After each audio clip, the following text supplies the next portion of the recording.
چچا زاد بھائی اہل بیت، جب آپ صلی اللہ علیہ وسلم نے ان کو لڑائی کے لیے میدان جنگ میں بھیجا، رومیوں سے لڑائی تھی، حضرت جعفر طیار کی 4 بیویاں تھیں. جب نبی صلی اللہ علیہ وسلم مسجد نبی میں بیٹھے، آپ کو فرشتوں نے اطلاع دی کہ جعفر طیار شہید ہو گئے. آپ صلی اللہ علیہ وسلم کی آنکھوں سے آنسو. یہ آنسو اس وقت نکلے جب عین شہادت کی اطلاع ملی ہے. اس وقت آنسوؤں کا نکلنا محبت کی علامت ہے. آپ نے صحابی رسول کو بھیجا کہ جاؤ آپ کی زوجات کو، بیویوں کو جا کے خبر دو کہ جعفر طیار شہید ہو گئے. کیا قربانی تھی صحابہ کی. آپ دیکھو ایسے جوان تھے جعفر طیار، خوبصورت جوان. غزوہ بدر میں جب مشرکین مکہ نے یہ نعرہ لگایا کہ حل میں مبارز، 3 سردار آئے، انہوں نے کہا پہلے تمہارے اندر سے 3 بہادر آئیں ہم سے لڑیں. دیکھو عربوں میں یہ ہوتا تھا کہ جب جنگ کے لیے 2 فوجیں آمنے سامنے کھڑی ہوتی تھیں تو پہلے دونوں طرف کے بہادر ترین لوگوں کی لڑائیاں ہوتی تھیں کہ جب تک دونوں میں سے ایک قتل نہیں ہوگا لڑائی شروع نہیں ہوگی. تو آپ کو پتا ہے کہ اس میں بہادر ترین لوگ نکلیں گے نا جو لڑنا جانتے ہوں. مشرکین مکہ کی طرف سے 3 یا 4 بڑے بڑے سردار آئے لڑائی سے پہلے، بدر میں لڑائی سے پہلے. انہوں نے نعرہ لگایا حل میں مبارز، کوئی ہے تم میں جو پہلے ہم سے لڑے. یعنی ادھر سے ہم 3 ہیں تو ادھر سے بھی کتنے چاہیے؟ 3 بندے. ادھر سے انصار صحابہ آئے. مشرکین مکہ نے کہا لیسو بی اکفائنا، یہ ہمارے جوڑ کے نہیں ہیں، قریشی ہاشمی چاہیے، ہمارے نسب کے لوگ ہونے چاہیے. تو ادھر سے نبی صلی اللہ علیہ وسلم نے حضرت علی کو بھیجا اور حضرت جعفر طیار کو بھیجا. جن صحابہ کو بھیجا ان میں حضرت جعفر طیار بھی تھے. حضرت جعفر طیار رضی اللہ تعالی عنہ اور سیدنا علی مقابلے میں غالب آ گئے. خوبصورت صحابی. نجاشی کے سامنے آپ نے تقریر کی ہے، ہجرت کی ہے نا جب حبشہ کی طرف، تو نجاشی نے پوچھا جعفر طیار سے کہ تمہارے پیغمبر جو کلام لے کر آئے ہیں وہ سناؤ. حضرت جعفر طیار رضی اللہ تعالی عنہ نے سورہ مریم پڑھنا شروع کر دی.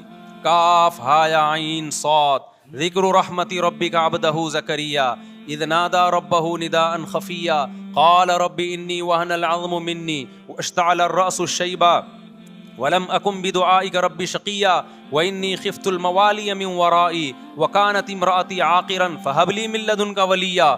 ایسی حضرت مریم اور عیسیٰ ابن مریم کی سیرت کو سورہ مریم میں بیان کیا حضرت جعفر طیار نے کہ نجاشی روتے روتے اس کی داڑھی تر، اور جتنے پادری بیٹھے تھے سب کی داڑیاں تر ہو گئی روتے روتے. تو یہ تقریر جو نجاشی کے اسلام کا سبب بنے، بادشاہ کو مسلمان کرنے والے کون تھے؟ حضرت جعفر طیار. اور آپ کے چھوٹے چھوٹے بچے، 4 جوان بیویاں ہوں، چھوٹے چھوٹے بچے ہوں، اور ایسے میں میدان جنگ میں لڑتے ہوئے شہید ہو جائیں تو پیغمبر اور صحابہ پہ کیا قیامت ٹوٹی ہوگی. لیکن ہمارے نبی صلی اللہ علیہ وسلم کی آنکھوں سے کیا تھے؟ صرف آنسو موتی کی طرح ٹپک رہے تھے. اور آپ صحابہ کو اطلاع دے رہے تھے کہ جعفر طیار شہید ہو گئے اور جاؤ ان کے گھر والوں کو بتا کے آ جاؤ. کتنی بڑی قربانی ہے یا نہیں ہے؟ جب خبر دینے والا آپ کی ازواج کو بتا کے آیا کہ جعفر طیار شہید ہو گئے تو آپ کے گھروں سے خواتین کے رونے کی آوازیں آئیں. آپ صلی اللہ علیہ وسلم نے فرمایا ان سے بولو کہ اپنی آواز کو پست کرو.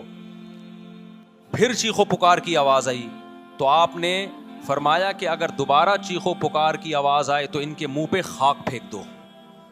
وہ شہید کی بیوہ تھیں، اور شہید بھی کتنے مقدس، ان کو بھی نبی صلی اللہ علیہ وسلم نے نوحہ کرنے کی اجازت نہیں دی. اس دن جس دن غم پہنچا ہے اس دن بھی چیخو پکار کی اجازت نہیں دی ہے. تو آپ بتاؤ اگلے سال اس تاریخ کو چیخو پکار کی کیسے اجازت مل جاتی؟ نہیں آئی میرا خیال ہے بات سمجھ میں. جب غم پہنچا ہے اس وقت چیخنے چلانے کی اجازت نہیں ہے. چھوٹے چھوٹے یتیم بچے حضرت جعفر طیار کے، چھوٹے چھوٹے یتیم بچے، کتنا غم ہوتا ہے جب چھوٹے چھوٹے بچے، ان کا باپ دنیا سے چلا جائے، کتنا ترس آتا ہے ان کے اوپر. تو ہمارے نبی کو بھی ان یتیم بچوں پہ بھی ترس آیا، ان بیواؤں پہ بھی ترس آیا. لیکن نہ نبی صلی اللہ علیہ وسلم چیخو پکار کر کے خود روئے اور نہ آپ نے ان کی ازواج کو رونے کی اجازت دی ہے. سمجھ میں نہیں آ رہی میرا خیال ہے بات. میرا مقصد شیعوں پہ طنز کرنا نہیں ہے, ان کا جو مذہب ہے ان کو اس پہ چلنے دو. میرا مقصد ہے آپ اپنی پوزیشن واضح کرو کہ آپ ادھر ہو یا ادھر ہو. کسی کو تنگ مت کرو, نہ کسی پہ فتوے لگاؤ کفر اسلام کے, نہ کسی کو جہنمی قرار دو. اپنی پوزیشن آپ فیصلہ کرو کہ آپ اگر ادھر جانا ہے تو پورے ادھر چلے جاؤ. پھر یہ آدھا تیتر آدھا بٹیر والا معاملہ مت کرو. وہ ان کا مذہب ہے بھائی, ان کے علماء ان کو بتاتے ہیں کہ محرم میں کالے کپڑے پہننے ہیں, محرم میں ماتم کرنا ہے, محرم میں کو منحوس سمجھنا ہے, اس میں شادی بیانی کرنا. ان کے علماء ان کو بتاتے ہیں, ان کو چلنے دو اس پر. دنیا میں بہت سے فرقے ہیں, بہت سے مذہب ہیں. ہم کسی کو نہ ختم کر سکتے ہیں نہ کسی کے خلاف نفرت پیدا کر سکتے ہیں. اس سے کوئی چیز حاصل نہیں ہوگی. کسی سے نفرت کرنے کی ضرورت نہیں, کسی پہ فتوے لگانے کی ضرورت نہیں, لیکن آپ کو اپنی پوزیشن واضح کرنی پڑے گی کہ میں کہاں کھڑا ہوا ہوں. اگر آپ سنی ہو تو پھر اہل سنت والجماعت صحابہ تابعین کو فالو کرتے ہیں, حدیث کو فالو کرتے ہیں. اور حدیث میں ہمیں ماتم کرنا, نوحہ کرنا, گریبان چاک کرنا اس کی پرمیشن نہیں ہے, بلکہ اس سے روکا گیا ہے. اس عمل کو حرام اور ناجائز قرار دیا گیا ہے. بات آ رہی ہے سمجھ میں؟ باقی جو شیعہ حضرات کرتے ہیں, ہمارے دوست ہیں شیعہ, میں مذاق میں نہیں کہہ رہا, ملتے ہیں ہم سے, میں کبھی ان سے مذہب کے ٹاپک پہ بات نہیں کرتا, نہ ان کو کبھی چھیڑتا ہوں کہ آپ یہ کیوں کر رہے ہو, یہ کیوں نہیں کر رہے. بھائی اس کا مذہب ہے, وہ اس کا فرقہ ہے, جو کرنے دو اس کو, ہم نہیں کرتے, کیونکہ ہم اہل سنت والجماعت میں. سمجھ میں آ رہی ہے بات کہ نہیں آ رہی؟ پھر ربیع الاول کا مہینہ آئے گا, اس میں بھی آپ اپنی پوزیشن واضح کرو کہ آپ ادھر ہو یا ادھر ہو. دو فرقے ہیں, دیوبندی بریلوی. میں نہیں کہہ رہا کہ کون جنتی کون جہنمی, لیکن بر صغیر میں جن کو دیوبندی کہا جاتا ہے وہ نظر و نیاز تیجے 40 میں کے قائل بولو نہیں ہے.